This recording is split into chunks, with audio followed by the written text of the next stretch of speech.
Alors, chers amis, comme je vous l'avais dit, nous allons parler de conception, de naissance, avec une citoyenne engagée, Marine Midré, bien sûr, c'est bien ça, hein?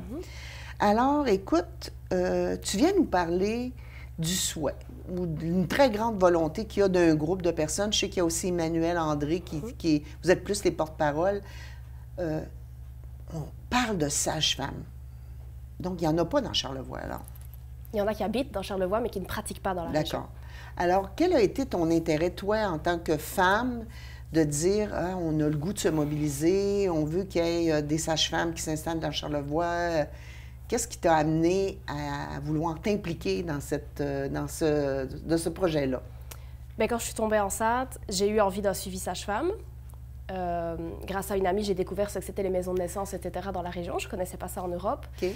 Et c'est ça, je voulais un suivi sage-femme. Puis là, je me suis rendu compte qu'il n'y en avait pas dans Charlevoix, qu'il fallait que j'aille à Québec ou à Chicoutimi pour ça. Donc, c'est 1h15, 1h30, 2h15 de route maximum. C'est des trajets à chaque suivi, puis pour l'enfantement. Et ça rendait quand même assez inconfortable. Comme, mettons, si mon accouchement est prévu en plein hiver et que je dois me taper Chicoutimi, les 2 heures de route ne sont pas confortables. C'est pas sécurisant. Donc, bon, j'ai une fille présentement, j'ai eu la chance d'avoir un suivi sage-femme, mais c'était à Chicoutimi. Donc j'ai pris la décision de faire le trajet, mais il y a des personnes que ça pourrait rebuter. Donc tu te déplaçais pour aller la consulter? C'est comme une demi-journée complète que je prenais pour aller à mon rendez-vous qui durait 1 heure là-bas pour mon suivi. C'est sûr les suivis sont tout le temps plus rapprochés à l'approche de la date prévue. Oui, parce que plus le ventre et cet enfant se développe, plus il faut s'assurer que tout se passe bien. Exact. Dis-moi, cette sage-femme-là, on n'aurait pas pu venir, mettons, pour... Oups, ton accouchement est imminent dans les prochaines 24 heures, parce que là, tu sais, tu as des contractions et tout. Non, elle ne peut pas faire le déplacement, c'est beaucoup trop loin. Là. Il faudrait, c'est comme il y a une histoire de kilométrage là-dedans, parce que les sages-femmes peuvent accompagner un accouchement, que ce soit à la maison de naissance, à l'hôpital ou à domicile, mais il faut qu'elle soit à une certaine distance du domicile de la personne, si c'est là qu'elle met au monde. Et puis, ben, on sait quand même qu'il y a à la Malbaie, il y a un centre d'obstétrique où les femmes peuvent accoucher. Donc, si je comprends bien aussi, je veux dire, on comprend la réalité, souvent sont en découverture. Donc, ça représente quoi, là, les accouchements dans Charlevoix par rapport à la possibilité que les femmes puissent accoucher 100% dans Charlevoix?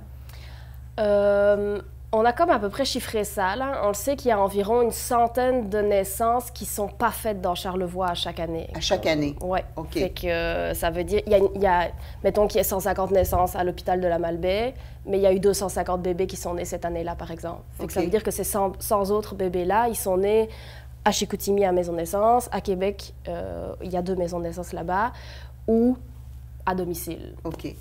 Puis, moi, j'aimerais que tu parles, là, je vous le dis tout de suite à la maison, c'est pas parce que Josette se mettrait à lire sur qu'est-ce qu'une sage-femme que je pourrais, demain matin, dire, OK, je vais accoucher les femmes que je connais, là. Il y a un encadrement qui s'est fait depuis plusieurs années, là. Il y a 3 ans et demi d'études à faire pour être une sage-femme. 3 ans et demi, c'est un métier à part même, entière. OK. Avant, c'était 4 ans et demi. C'est rendu à 3 ans et demi. Puis, c'est depuis 1999 que le métier est reconnu comme un métier à part entière, mais depuis le 17e siècle, il y a des vagues là, au niveau des sages-femmes, qui sont plus reconnues, moins reconnues. Elles peuvent prendre leur place ou non. Là. Donc, ça veut dire, Marine, que les femmes, il y aurait un intérêt pour les femmes à être suivies par les sages-femmes, mais il faut qu'ils se déplacent, elles. Puis, mais les sages-femmes ne viennent pas dans Charlevoix. Non. Donc, c'est la distance est trop grande. Aux prochaines étapes, est-ce que vous êtes en collaboration avec le CIUS? Parce que comme la formation de sage-femme est encadrée maintenant, elle doit être beaucoup plus acceptée dans les milieux traditionnels, on va dire, d'obstétrique et de naissance. OK. Mais maintenant, quelles sont quand même vos prochaines étapes?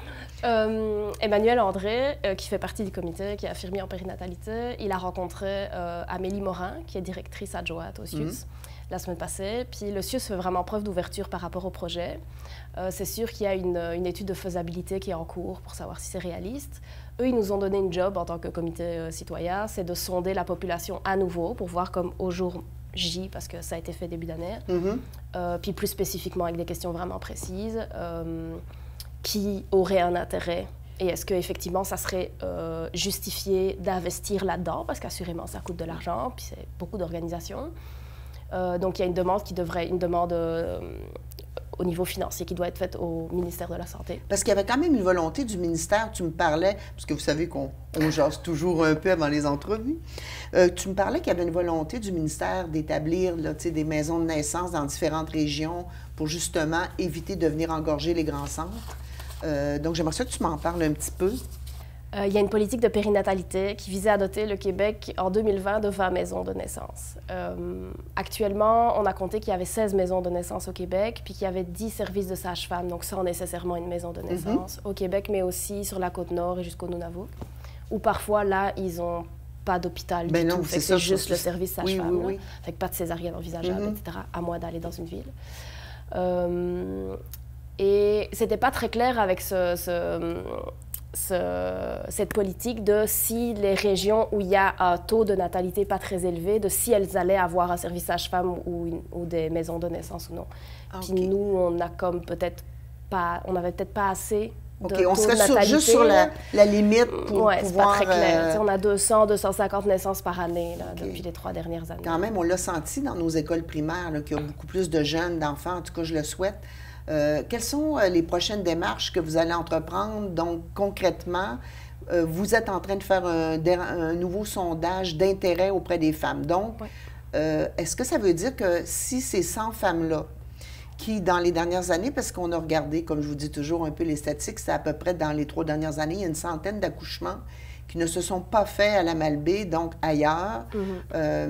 Est-ce qu'il y a un intérêt pour ces femmes-là à avoir un suivi sage-femme puis une maison des naissances? Définitivement. Ah oui? Ouais. Il y en a beaucoup qui disent que ce qui est vraiment important, et on est d'accord avec ça, ce qui est vraiment important, c'est le choix. Avoir le choix de « j'aimerais avoir un suivi avec un médecin, j'aimerais avoir un suivi avec une sage-femme ». C'est important d'avoir, comme par rapport à notre santé puis à ce qui nous sécurise, de pouvoir choisir. Et pour présentement, on n'a pas le choix à moins de faire une longue route. Et encore, les maisons de naissance à Québec et à Chicoutimi sont tellement saturées qu'elles ne peuvent pas accueillir toutes les personnes qui aimeraient un suivi sage-femme. Il y a un maximum de 400, par exemple, à Limoilou, suivi maximum par année pour que ça soit confortable et agréable. Parce qu'il faut savoir qu'une sage-femme, quand elle fait votre suivi, elle reste 1 heure avec nous pendant le suivi, à chaque rendez-vous. C'est conséquent, c'est une approche vraiment globale puis très... humaine aussi. Très humaine, vraiment, c'est ça, exactement. Parce que la sage-femme, elle te suit dans ta grossesse, elle te supporte après l'accouchement, pendant l'accouchement et après, elle va être présente. Là, exactement, c'est ça. C'est vraiment une approche globale, là, et donc, quand on aimerait avoir ce genre de suivi, ici, clairement, dans Charlevoix, c'est pas possible. Donc, il faut faire la route, mais là, parfois, ça freine. Ou parfois, on est sur une liste d'attente, mais on ne l'obtient pas avant l'accouchement. Oui, je comprends. Est-ce que on s'entend que s'il y a des défis particuliers lors de l'accouchement, l'hôpital ou le système de santé tel qu'on le connaît va être présent ou va prendre le relais? Là, exactement. Il y a 85% des naissances qui sont considérées comme normales. Le 15% restant, c'est des naissances éventuellement avec une pathologie ou avec un suivi médical nécessaire.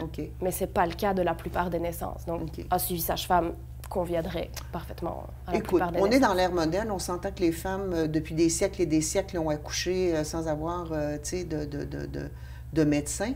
Mais je pense qu'il peut y avoir un bel arrimage entre les deux parce qu'effectivement, des fois, il y a des défis pour des accouchements, puis on va se sentir plus en sécurité d'être dans un milieu hospitalier avec les personnes autour.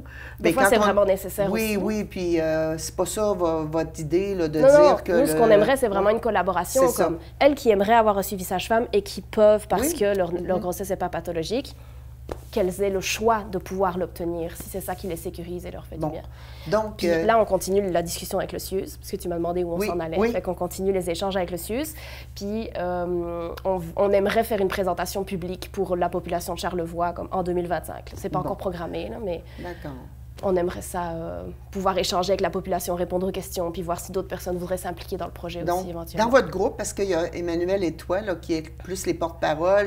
Il y a aussi Roxane, Sonita, Charlie et Annabelle. OK. Puis il y a un des papas qui vous a fait un logo pour que vous puissiez avoir une image forte dans Charlevoix. Le papa d'Annabelle Ouellette, là, on l'a vu tout à l'heure, là, il a fait le logo en s'inspirant d'une œuvre de l'artiste Gabriel Breton. Bon. Merci, Marine, d'être venue. Je vous souhaite le meilleur et le plus beau pour les femmes de Charlevoix, d'avoir un service où ils auront le choix. Ça, c'est important dans la vie d'avoir le sentiment d'avoir le choix. Exact. Et qu'on est plus dans la maîtrise de cette étape de vie naturelle qui est d'enfanter et de mettre au monde des enfants. Est-ce que je peux rajouter quelque chose? Bien sûr. J'aimerais ça que le monde réponde au sondage, le monde de Charlevoix, puis en montant jusqu'aux Escoumins environ, là, parce qu'on aimerait pouvoir offrir le service sage-femme aussi aux gens de la Côte-Nord. Mais où trouve-t-on ce sondage? Sur notre page Facebook, Enfanter entre mer et montagne, Objectif Sage-Femme Charlevoix. Puis on récolte aussi des lettres d'appui des organismes et des personnes de la région de Charlevoix, mais plus largement du Québec, pour montrer qu'on a du soutien puis que le projet fait sens pour un grand nombre de personnes. Bien, bonne chance pour l'avancement de votre projet. Merci. Alors, vous avez vu, on a eu toute une émission. On est parti de la naissance, on est allé dans les jeunes de 6e année, et puis on va se terminer en parlant des aînés. On fait le cycle de la vie. Je vous dis à bientôt.